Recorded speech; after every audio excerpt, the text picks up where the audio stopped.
Hello everyone, welcome to our Activate Question and Answer webinar. My name is Eva Reese and I'm the Client Solutions Specialist here at Activate. Over the last couple weeks, I've had some questions submitted by users of Activate that I'll go over today. And after I go over those questions, I'll open the floor to additional questions that I'll answer live as well. So let's go ahead and get started. All right. There were a couple of questions that related to inventoried and non-inventoried items. So I want to go over the difference between the two and discuss the uses for both within Activate. So an inventoried item is any item that you really want to track the quantity and the cost of within the system. This item can be a raw material or a final good. For inventoried items, we can track additional costs attributed to the production or distribution of the good. This is done via landed cost in Activate. The cost of goods sold for inventoried items is posted in a journal entry at the time of the sale of the item or rolled into a final good as the raw material is consumed. Inventoried items definitely have more to them in the system, but these are, the basics. A non-inventoried item is an item that you may use in production or sell to a consumer, but I don't want to use Activate to keep track of the quantity or the value. There are many examples of this, but one I like to use is cardboard boxes that you use for shipment or packaging of your products. The boxes are used in the packaging, but I don't need to know exactly how many I have and how much they cost. I'll simply just order more whenever I get low. Same thing goes for screws or maybe some small components of assemblies, and we need to show that we're using them in assemblies, but we don't need to know exactly how many are in the warehouse at any one time. We definitely don't want to have to count them every time as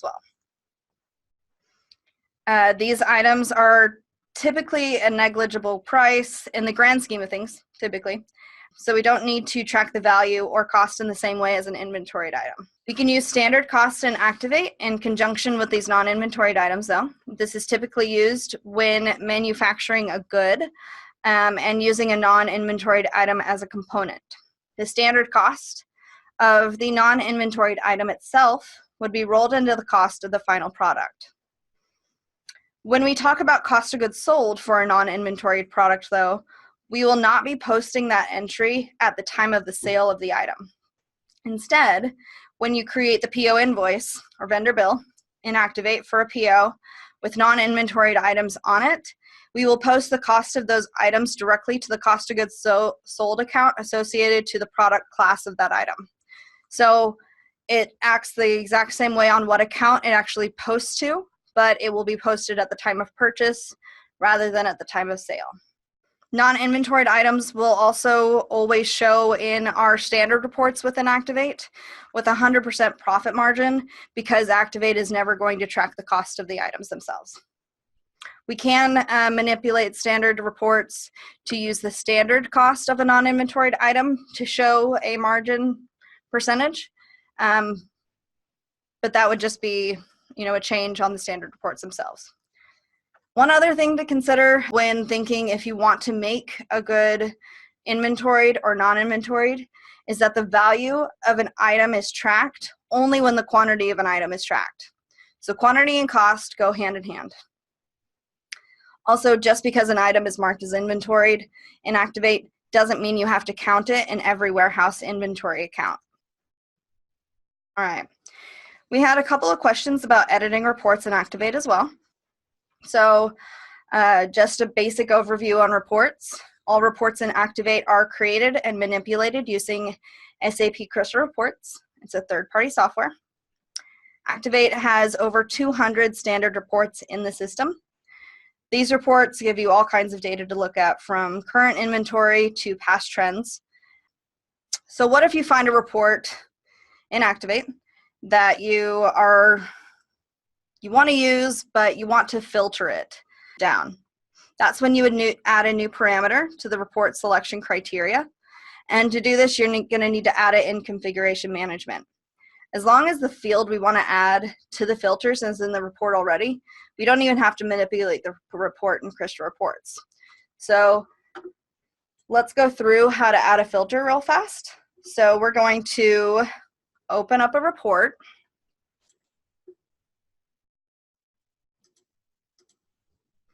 In this case, I'm going to use the invoice register report. And you'll notice that there's 2 fields already in here that I can select from to filter down. So I can select the invoice date to be this quarter. There we go.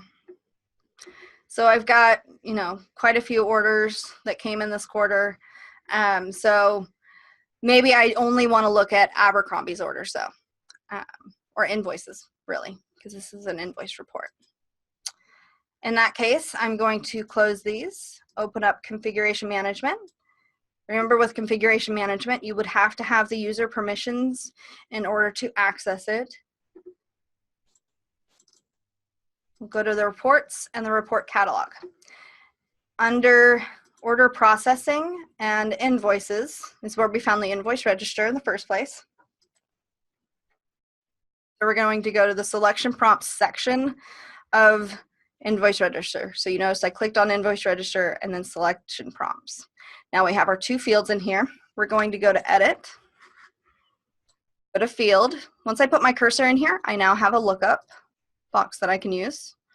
And this is where I'm going to select the fields that I want to filter on.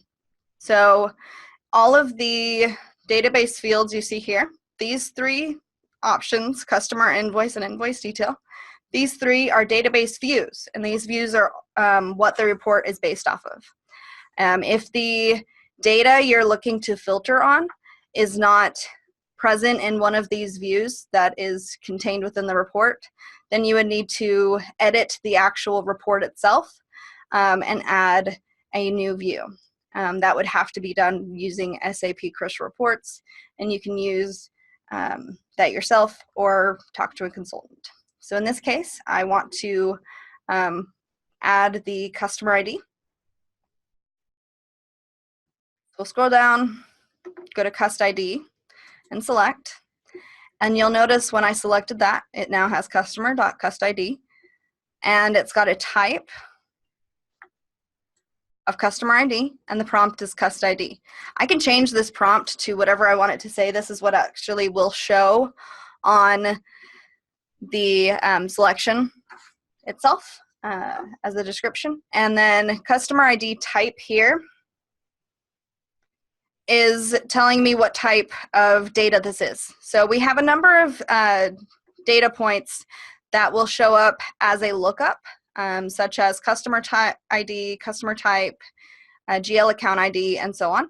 Other types of fields are dates, integers, text, and so on. If they are text or integers, you'll have to type in the value exactly as it states on the actual report. Otherwise, you won't find a match. So we'll save this.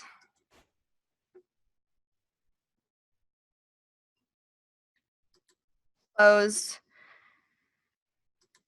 Now we can open up reports, go to order processing, invoice register, select. Now I can do invoice date this quarter, and now I can do customer ID equal to and use a value of Abercrombie.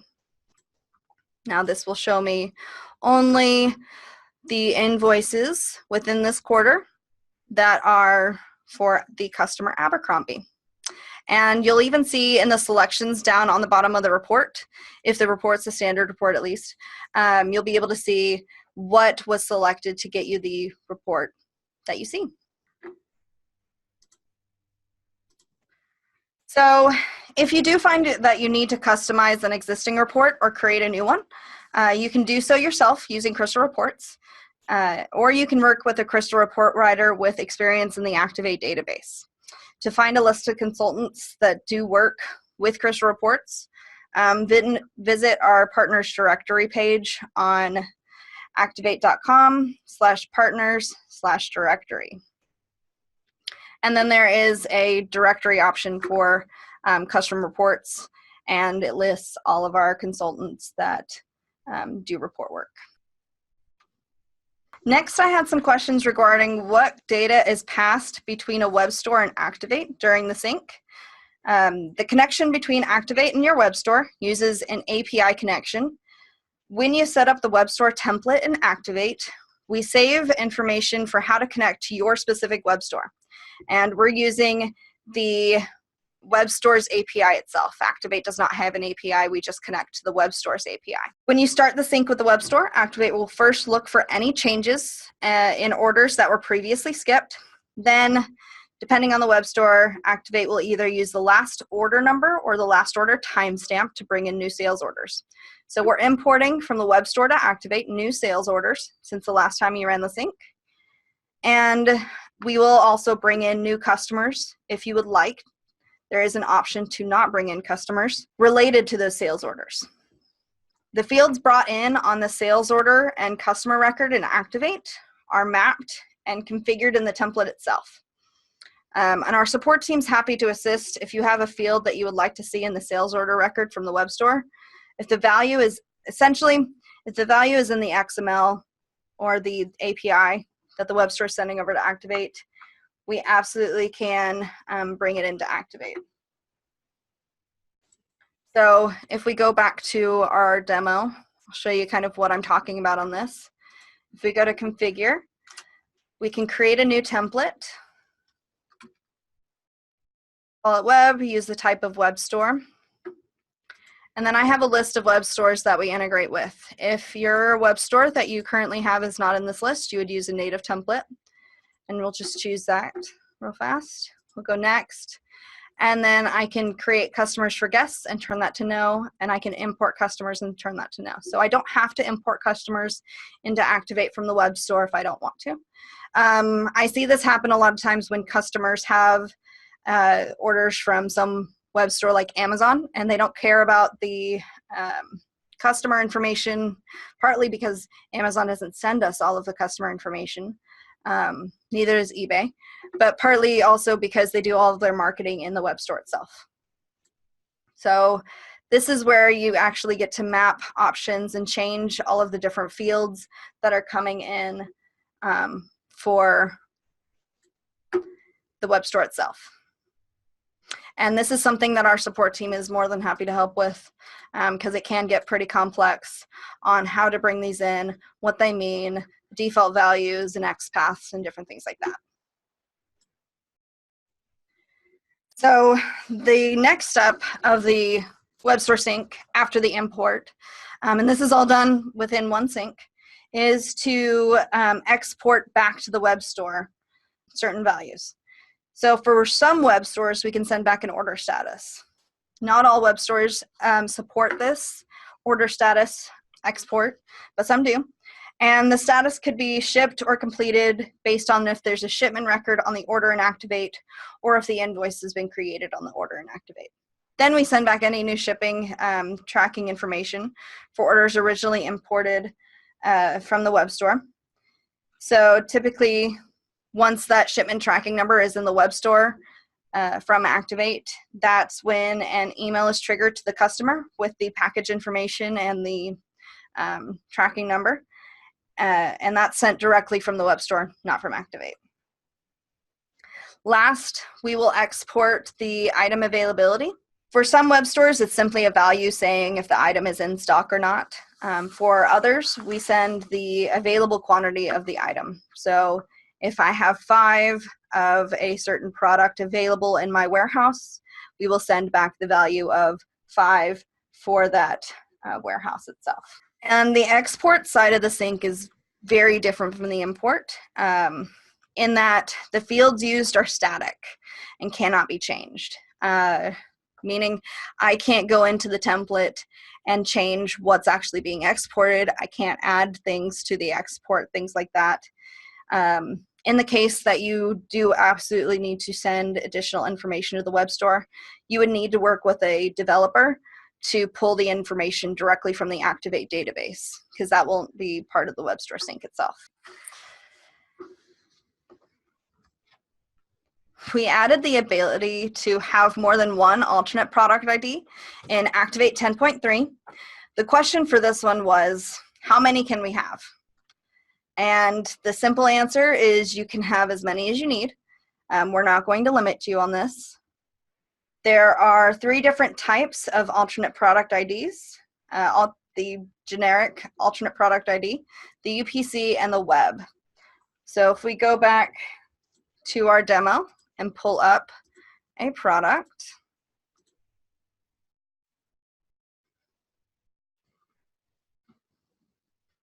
all right, there is an alternate IDs tab over here on the right.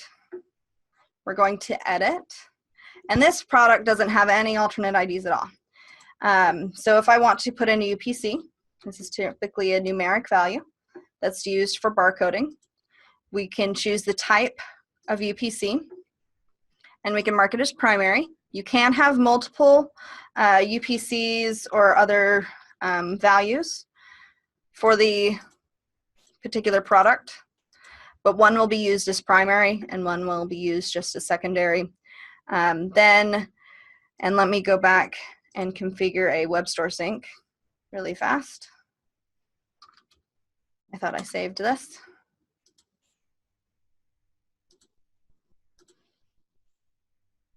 All right.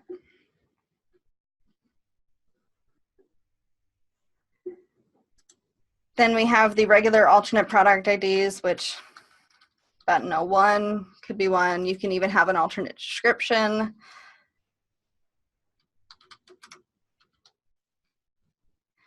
And then you can mark that as your primary alternate product ID. And you'll notice that when you mark it as primary, it goes up into these fields here.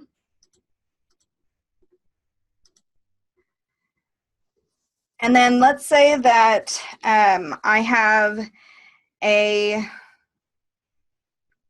very specific ID that I use only on my web store. In this case, my experience is with Amazon on this. Amazon has an ASIN that is assigned to a product when you list it. That value is not one that you can change in Amazon, and your SKU or your product ID may not even show up in Amazon at all. So you need a way to associate that ASIN ID directly to the product within Activate. And so we gave you that ability to do so. So button, web, and we'll choose web at this point.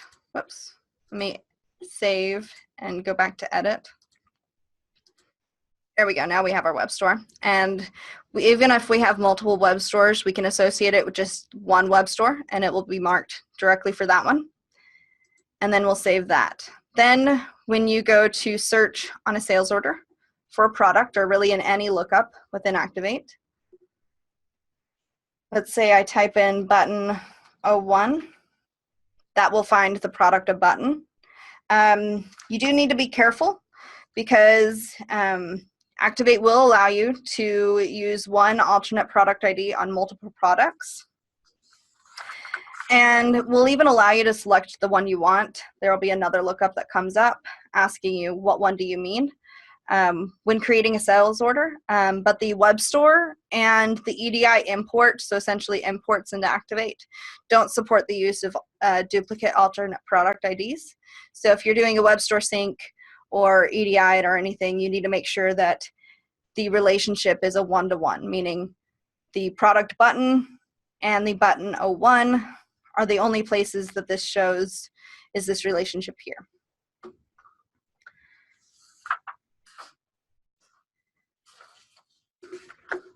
All right.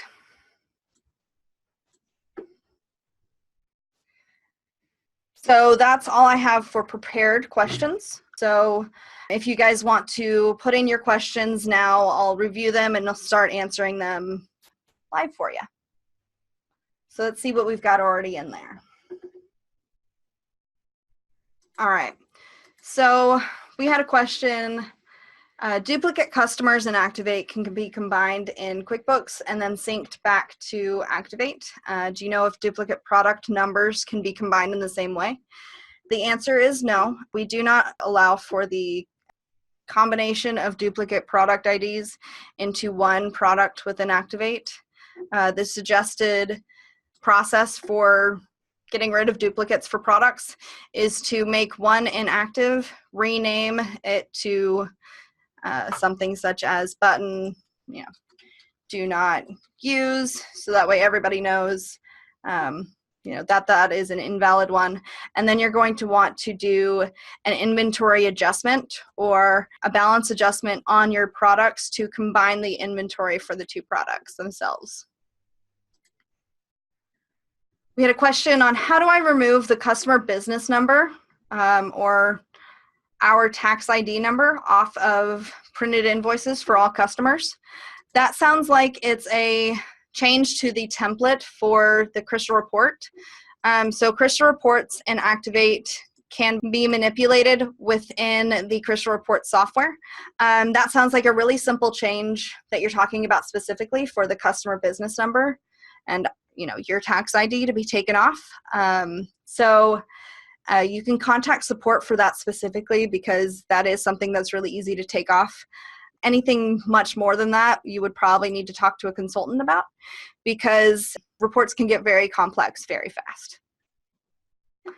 We got a good question in. How do we add weights and dimensions to products so they will calculate on the sales order? Weights will calculate on the sales order if you have the weights added on the products. Dimensions will not by default. You can see about a report to be created with a consultant to add dimensions. I'm assuming you're talking about for packaging purposes, to know what kind of size of box. That gets very complex very fast. So you would have to, talk out your specific case with the consulting partner that you're using. But so for weights themselves, I can add a weight on a product by going into the product, going edit, and going on the specs tab. If I sell in multiple units of measure or I have multiple alternate units of measure, I may have an each metrics and then a metrics for, let's say, cases. So there may be a slight difference in the weight for an each versus the weight for a case because of additional packaging and things like that. So we allow for you to put that in there. And then on the weight, let's just say 5, you get to determine the unit of measure used on weights in Configuration Manager. So typically you determine that at the beginning of using Activate, and you keep using the same unit the entire time. So in this case, mine is pounds, so it's 5 pounds per button. Seems like a really heavy button, but we'll save that. And then when we add it to a sales order, and they order, let's say 8, now we have a weight here of 5 per each, and we can have it calculate 8 multiplied by 5 on a sales order document itself. Can I customize shipping labels to account for courier's tracking number and quantity inside the box, pallet, and skid if it does not match exactly the pack list? For example, shipping 2 orders in 3 boxes where all items of the 2 orders are distributed randomly based on size between all 3 boxes. That's complicated. We absolutely can accommodate that using Package Manager within Activate. And what that does is you're going to essentially create a shipment. Let me go in here and walk through it. Packaging Manager is typically used mostly for EDI. In fact, when you purchase the EDI module, you also get the Packaging Manager module by default because it is used so often in conjunction with it. But you can purchase it separately. The prepare shipments is the first step. So let's see if we have any shipments we can prepare. Let's go ahead and just do 1 or 2. Let's see. Bob's Stores has a couple of them, so we'll do those. In Package Manager, you can also combine multiple orders into one shipment. And so here I marked for 2 orders of Bob's Stores, and they're both going to the same place. So since I'm packaging them at the same time, it's allowing me to package them into one shipment. And then we'll go prepare shipments. And then this window may be closed, and that's when we go into the packaging part. So let's pull up that Bob's Stores one. The status is created. I can go in here and I can have Activate auto package the items for me. And what it's going to do is it's going to use the products packaging unit and do 1 SKU per box, per carton, in that case. But if I want to manually do this and I'm wanting to kind of make sure that, based on the size, and I want them to go into 3 boxes, I'm going to do it like this, and I'm going to add a carton. I'm going to put the items into the carton that I'm doing, and let's only do a quantity of 12 in here. So it's going to give me, the remainder. There's 51 of 63 remaining to be packed. And then let's put some more of this one in. And then we're going to add another carton. Drop these things in. Also this one from the next order. And then add another carton. And then package the rest. Then once that is done, essentially you're going to mark the status as packaged, and you have the ability to inactivate if you have the label created, essentially create a label based on this contents of this carton, and you'll know exactly what is in each carton itself as well. You can also use our shipping workstation for the creation of tracking numbers and everything with this as well. And it's really helpful to use when you're packaging multiple orders into one shipment.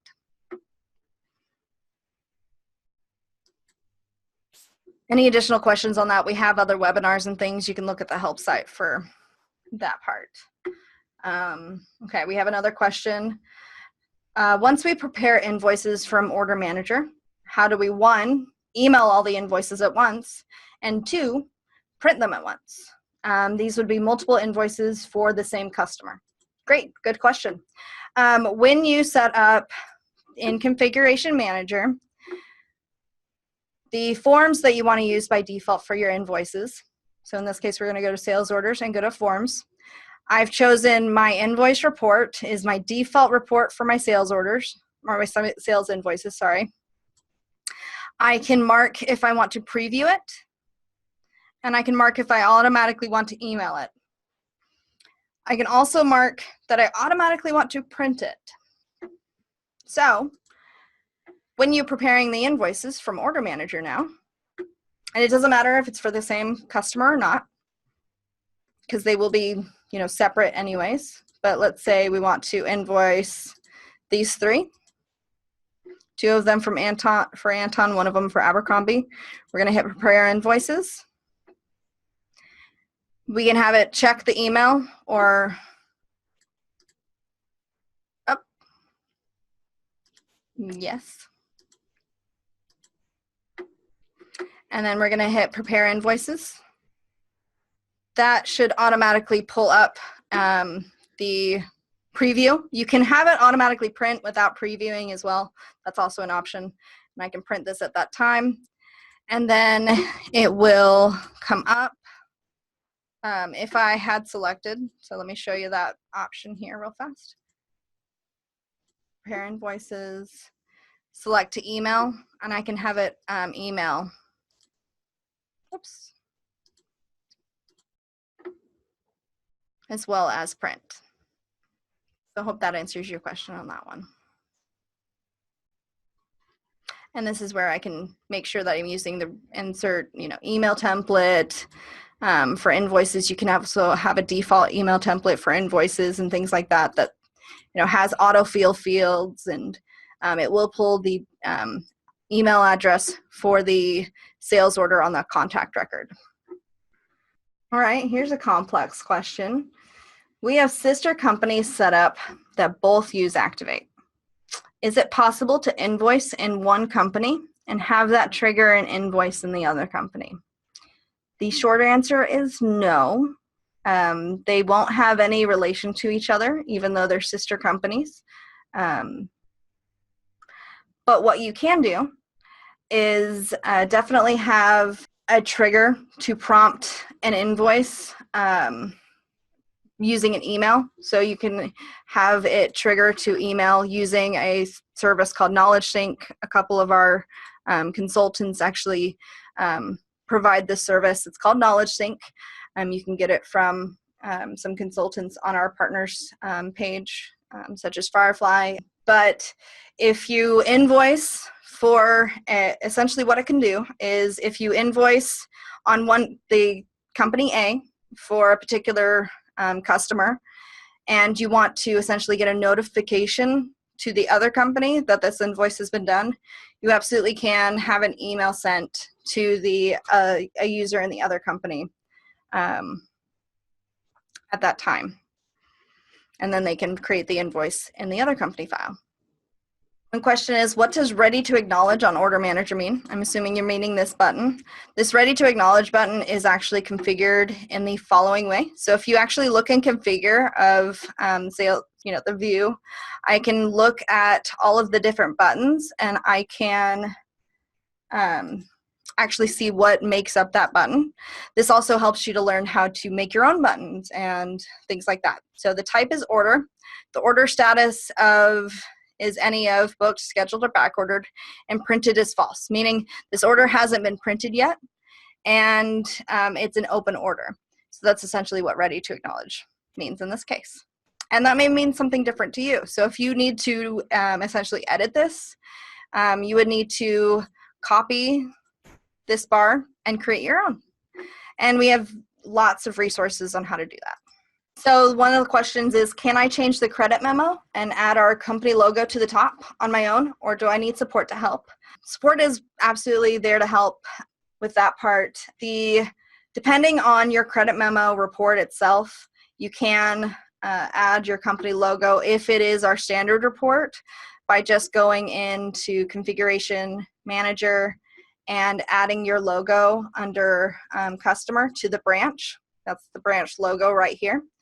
But if you have edited the credit memo in the past with the support team or implementation, then you would need to talk to us probably to have us add that, because we probably took out the ability to do the branch logo. We would have to do that in Crystal Reports at that time.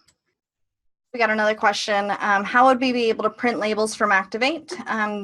There's a bunch of different labels that you can print from Activate that are part of the standard labels in Activate themselves, and can manipulate them and make them to what you actually need them to be. Here is the barcode label by default. In this case it looks super tiny, but it's about a 2x1. We would just need to change the size based on whatever you're using for printing purposes. And maybe in this case, this barcode, all it has in it is A121. So we can add different things in there as well as needed. As far as different shipping labels and things like that, we have some that print directly from the sales order, and there's just options there. So best practice on that is to talk to our support team and see what kind of labels you're wanting to do, and then we can tell you, if it's something that's easy to manipulate and we can do it really fast, or if it's something that's a little bit more complicated and would need to be handled by a consultant for that part, because labels, just like every other report, can get complicated pretty fast. So I saw one question come in a minute ago that was about importing sales orders. So the question states, when importing sales orders, how can import two at a time and print separate invoice? I don't understand the relationship needed. I'm assuming that you're talking about when you hit import sales orders, when you hit create and you do it on the sales order. You do have the ability to have multiple source files. So one's typically used for the header information, that would be source 1, and then source 2 would be the detail information. They can actually come from the same file. One of them would just come from page 1 or page 2 of the same Excel spreadsheet, or you can put them into two different ones.